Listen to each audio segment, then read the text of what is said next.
안녕하세요, 신혜필입니다.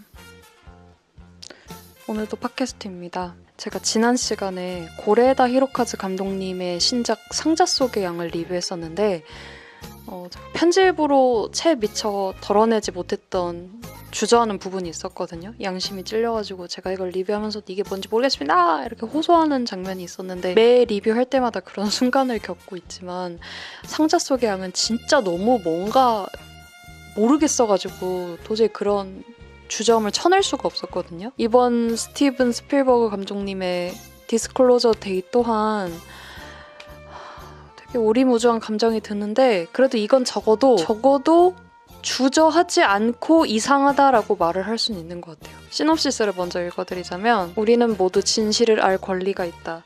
우리가 혼자가 아니라는 사실을 알게 된다면 누군가가 그것을 증명한다면 그게 당신을 두렵게 하나요? 진실은 80억 인류 모두의 것입니다. 이게 시놉시스 좀 부가 설명을 제가 해보자면 영화 속 세계에서는 외계인이 존재하거든요. 근데 그거를 미국의 정부랑 워덱스라는 그 정부 기밀 자료 보안하는 기업이 은폐를 하고 있어요. 독단적으로. 근데 거기서 일하던 사람들이 외계인이 고문당한 장면이 담긴 테이프를 보고 약간 충격 겸 각성을 해가지고 이거를 전 세계에다가 오픈을 하기로 결심을 합니다. 근데 이 외계인들이 어렸을 때 지구에 있던 어린애들을 약간 납치를 해가지고 자기네들 능력을 부여하거든요. 그러니까 그게 결국 주인공들인데 결국 그 둘이 만나가지고 그 자료의 공개를 막으려는 기업으로부터 막 쫓기면서 막 뭐 이렇게 하는 그런 이야기예요. 네. 예, 이건데 일단 그냥 제 감상의 결론부터 말씀드리자면 이 말하고자 하는 컨셉의 사이즈가 되게 크잖아요. 근데 그거에 비해서 이 표현이 맞는지 모르겠는데 좀 쫌생이같이 풀어내셨다고 생각했거든요. 그런데 심지어 새롭다고 느껴지는 부분이 하나도 없었다. 아니 지난번부터 SF 다 왜 이러지? 사실 저는 스티븐 스필버그님의 영화를 막 그렇게 광적으로 좋아하지도 않고 그분 필모를 막 많이 보지도 못했거든요. 그러니까 결국은 뭐지? 근데 어쨌든 거장의 작품이라고 나오고 또 SF라고 하니까 그냥 그러겠다. 그러니까 러닝타임이 2시간 25분이었나 그랬는데 2시간 동안 내내 어리둥절한 상태로 앉아있었고 나머지 25분 동안은 이게 다야? 그냥 이러고 나왔어요. 이걸 어떻게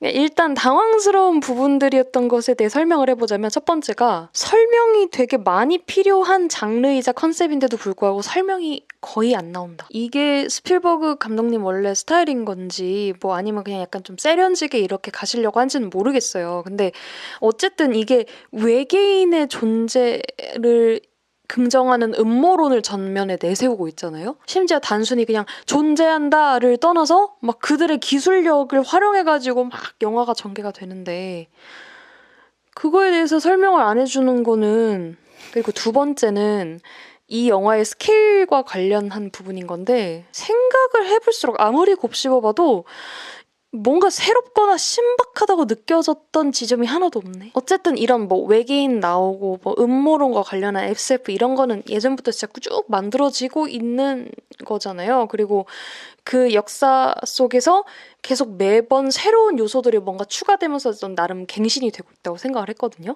물론 그 과정에서 좀 너무 무리수가 나올 때도 있긴 하지만 어쨌든 그 정도의 시도는 있어줘야 이제 이번에 새로 나온 SF는 이런 또 국면을 맞이했구나라는 어떤 인상이 있는 건데 이번 디스클로저 데이는 그런 부분에 있어서 거의 전무. 그러니까 너무 그냥 클래식해. 그냥 옛날에 다 나왔던 거네 라는 인상까지 들었어요. 그러니까 그냥 이야기의 시발점으로부터 가볼게요. 그냥 이 이야기에서 그냥 문제가 됐던 화두가 됐던 부분이 미국이라는 나라가 무려 외계인의 존재를 은폐하고 있다.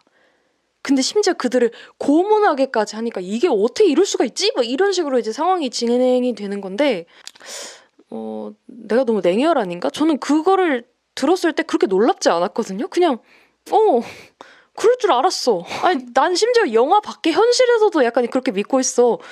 당연히 외계인이 있지. 이 넓은 우주에 지구에서만 생명체들이 살고 있겠습니까? 그리고 그게 지구와 한 번도 컨택이 안 됐겠습니까? 그리고 미국이란 나라가 당연히 그럴만하겠지. 인간들은 그런 거야 라는 생각이 드니까 그냥 그 뉴스를 두고 막 영화 속 사람들이 그렇게 반응을 하는 것이 굳이 뭐 약간 뭔가 너무 제가 그런 거에 찌들어서 그런 건지. 그러니까 물론 놀랄 만한 일이긴 한데 그냥 그거를 스크린으로 보는 관객으로서의 저는 그렇게 크게 동요되지 않고 감동도 없고 충격도 받지 않는 거예요. 그냥 그럴만해. 내가 이제까지 봤던 다른 SF 작품들에서도 미국이란 나라 충분히 그럴 수 있지. 그럴 수 있어. 그러니까 일단 거기는 그냥 뭐 그렇다 쳐. 근데 이제 거기서 아까 말씀드렸다시피 외계인들의 기술을 거의 초능력처럼 사용을 하거든요. 제가 느꼈을 땐 그 능력조차도 막 그렇게 새롭진 않아. 그러니까 처음에는 물론 설명을 안 해주고 그냥 갑자기 저희 눈앞에 들이대다 보니까 조금 뭔가가 이게 있나? 이게 무슨 뭔가 과학적 물리적으로 설명이 되는 건가? 라는 기대감이 살짝 들면서 좀 궁금하긴 하지만 이제 중후반이 넘어간 이후로부터 이제 갈수록 뭔가 뇌절을 치면서 설명할 생각도 없고 이거가 과학적이라고 더는 믿으면 안 되는 거구나. 이거 그냥 마블이네. 근데 이게 이미 마블의 영역으로 넘어간 순간 나처럼 마블에 이미 절여지다 못해 이제 좀 흥미를 잃은 사람은 이 정도를 가지고 2026년에 새로 낸 거야? 그러니까 설정이 너무 새롭지 않은 거예요. 근데 심지어 그거를 묘사해내는 방식도 너무 평이해. 이 극 중에서 나오는 초능력이 저는 크게 3가지라고 봤는데 첫 번째는 누구나 갖고 있는 게 아니고 어떤 막대기가 있어야 돼요. 근데 거의 그게 그냥 해리포터 지팡이급이거든요.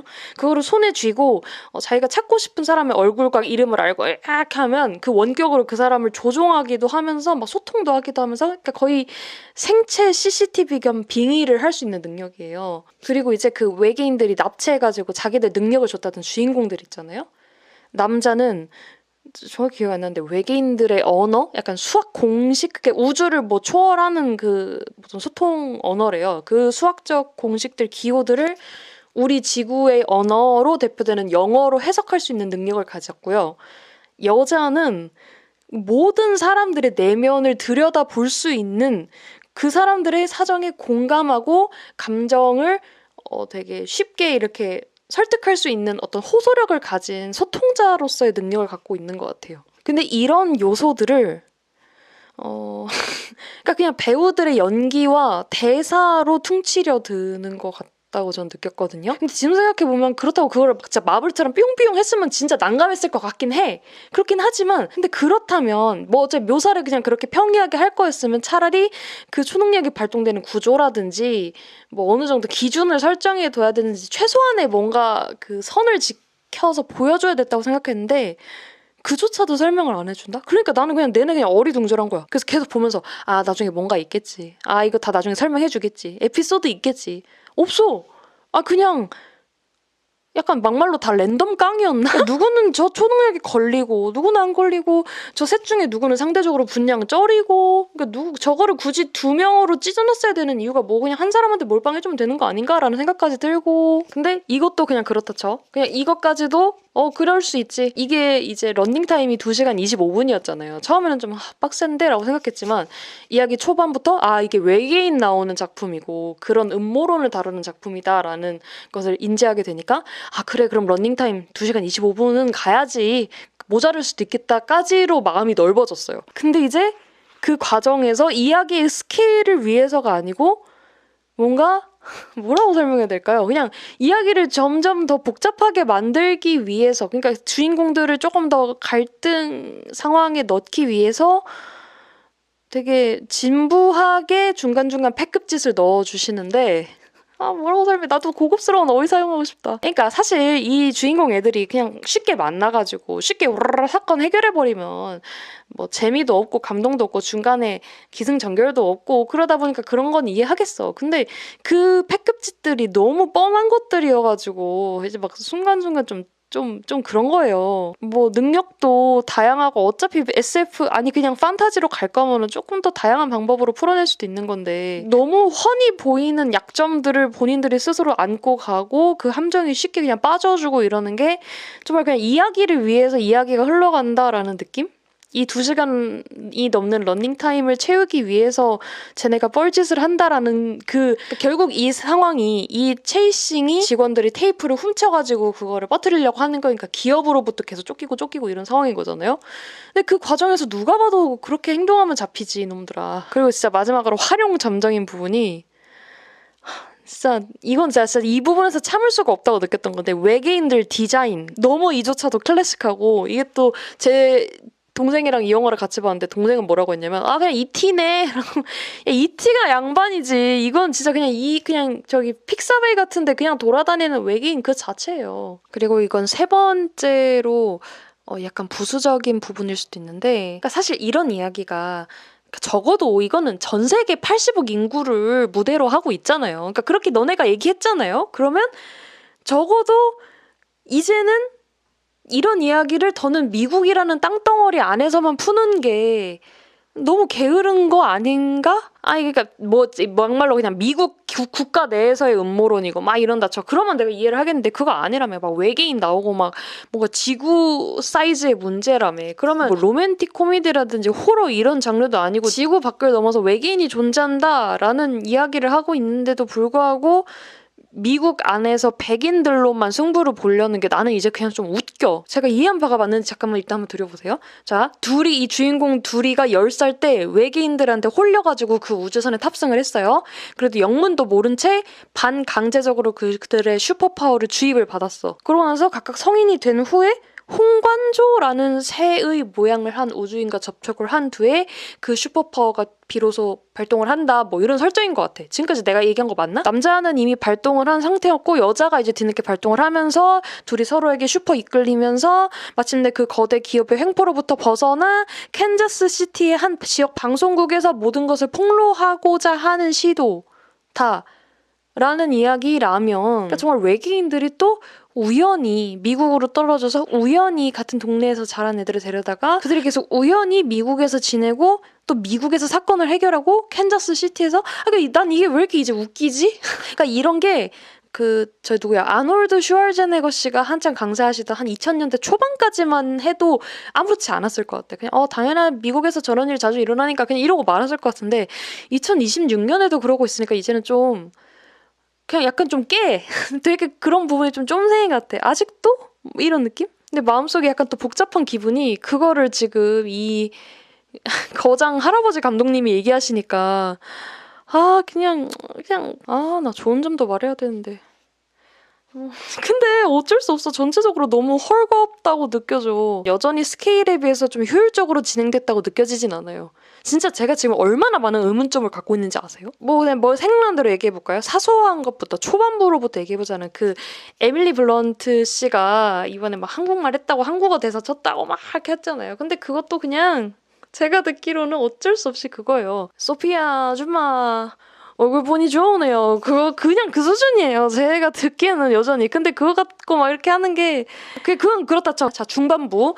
자, 처음에 휴고라고, 우리 쪽 보스, 그러니까 친외계인파 쪽 보스가 무슨 막 세트장을 설치하는 씬을 계속 보여줘요. 근데 그게 알고 보니까 그 에밀리 블런트가 연기했던 주인공 마가렛 페어차일드라는 사람이 그 외계인을 만났던 시절을 약간 구현을 해야 되나 봐. 그래서 그 시연을 위해서 그 시절의 본가를 막 세트장으로 만들었던 거예요. 그거를 시연을 하면서 막 그 막대기를 쥐면은 뭐 너의 능력을 온전히 이제 알고 통제할 수 있게 될 거야 라고 말을 하는데 막상 그 시퀀스를 보면 정말 그게 그럴 만한 가치가 있었던 건지 잘 모르겠어요. 이 2시간 25분이라는 러닝타임 동안 그 거대한 본가 세트장이 그렇게 활용되지 않았던 것도 있고 그 과정이 납득이 되지도 않고 물론 그 과정에서 그 남자는 왜 껴있는 거고 그러니까 나가 느끼기에는 그냥 그 외계인 능력을 깨우치기 위해서 이렇게까지 했다.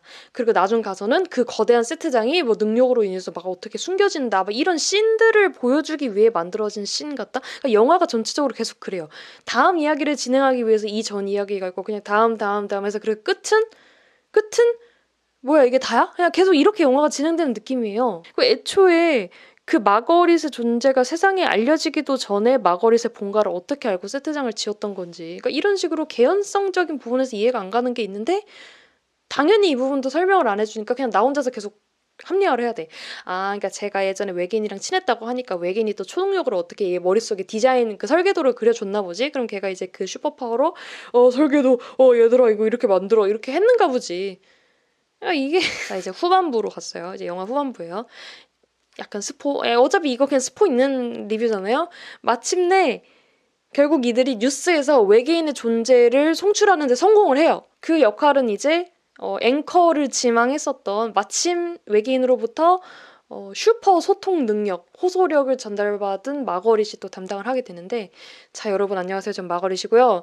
저는 뭐하는 사람이고요. 지금부터 여러분에게 엄청난 걸 폭로하겠습니다. 오늘이 그냥 디스클로저 데이입니다. 이러고 딱 그 영상 테이프를 갖고 있는 걸 다 틀어줘. 근데 거기서 끝이야. 마거릿의 역할은. 내가 느끼기론 그랬어. 그 전까지는 막 보안 관계자들 막 쫓아오고 총 들고 와도 마거릿이 한번 싹 한마디씩 해주면 다 사르르 녹아가지고 지나가세요 막 이러고, 막 그 방송국에서 또 뉴스 그냥 자기 원래 하고 있었던 거 있는데 그 PD인가 국장한테 저 지금 이 이야기를 해야 됩니다라고 하니까 다 그래요 가서 하세요 막 이렇게. 그 과정까지는 마거릿의 힘이 영문은 모르지만 어쨌든 작용을 했어요. 슈퍼 파워니까. 근데 정작 그 뉴스에 안 쳐놓고 나서 그 사실을 전달하는 것조차도 그럼 마거릿이 해야 이게 앞뒤가 맞잖아요. 근데 그 이후부터는 다른 사람이 하거든요. 그러니까 이게 마거릿이 캔자스 시티에서 송출을 하는데 그 캔자스 시티 거 방송국 거 화면을 전 세계에서 이제 다 뉴스로 틀어주잖아요.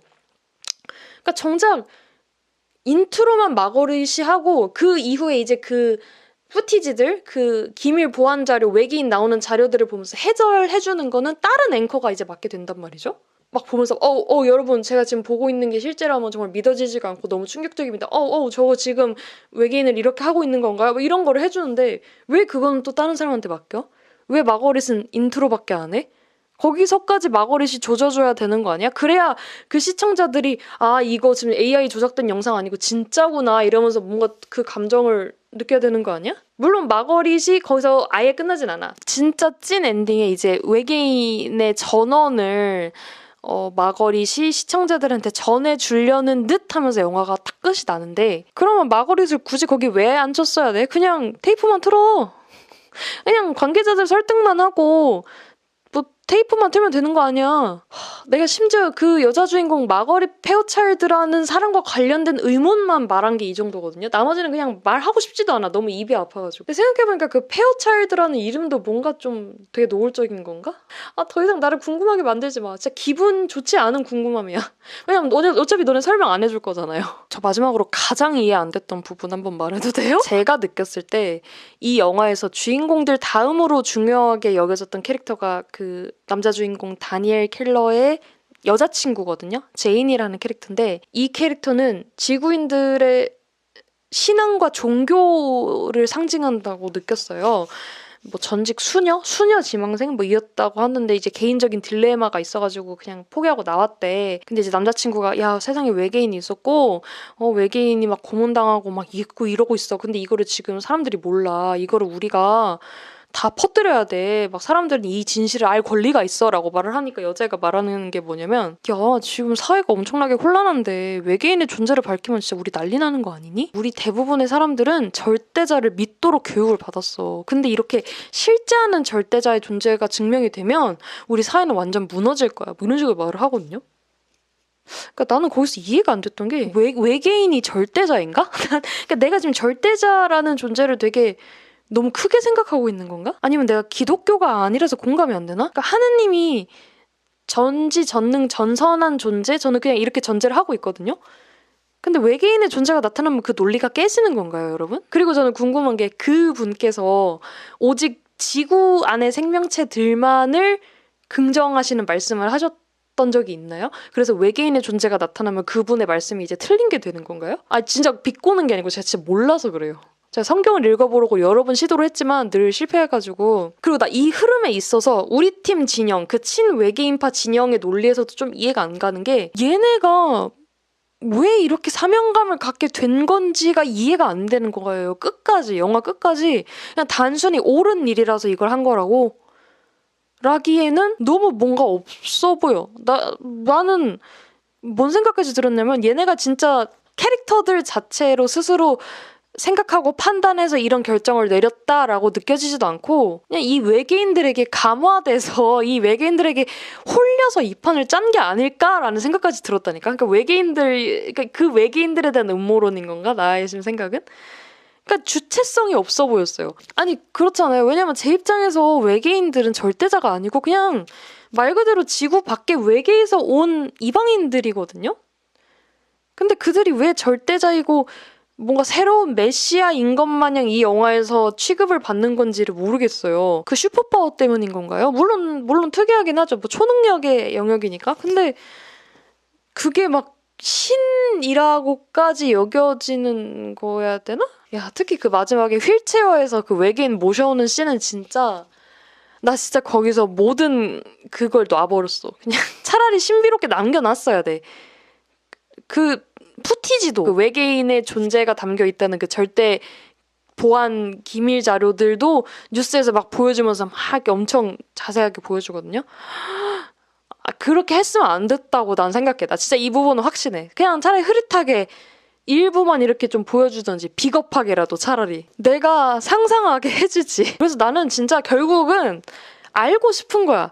이 영화가 결국 무엇을 말하고 싶은지 알고 싶어. 그 영화에서 이제 현실 세계를 묘사할 때 그 뉴스 속에서 러시아라든지 뭐 북한이라든지 이런 나라를 계속 언급을 해요. 그리고 마지막에 뭐 막 3차 세계대전이 어쩌고 막 이런 얘기도 나오거든요. 그 중간에 어떤 마트에서 막 뭔가 사재기 하려고 막 이렇게 정신없는 과정을 그리는 걸 보니까 지금 그 영화 속의 세계가 그 사회가 되게 혼란한 느낌인 것 같긴 해. 정치적으로나. 그래.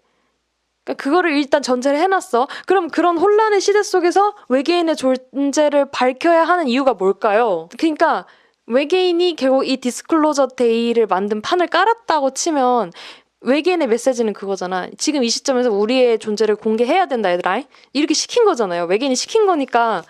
그럼 생각을 해보자. 왜 외계인의 존재를 우리가 가장 혼란한 시대 때 알아야 되는 걸까? 그럼으로써 우리가 얻는 게 뭘까? 꼭 얻진 않더라도 우리가 뭔가 그럼으로 인해서 변할 수 있는 게 뭘까? 그 와중에 종교가 들어간 이유는 또 뭘까? 그러니까 전 우주적으로 우리 화합해야 된다. 막 너네끼리 막 전쟁 아직까지도 하고 막 우리 종족 외계인들도 막 고문하고 이랬더니 그거 다 하나 쓸모없다. 그러니까 결국은 공감을 해야만이 우리는 살 수 있고 더 넓게 진화할 수 있다. 제가 자꾸 뭘 이해해야 되는지 모르겠어요 라고 하는데 결국 이런 걸까요? 저는 일단 이렇게 이해하려고요. 그냥 아니면 진짜 좀 머리가 아파가지고 아니 기시감 미쳤어. 내가 고 감독님 영화에서도 이런 기분 느꼈거든요.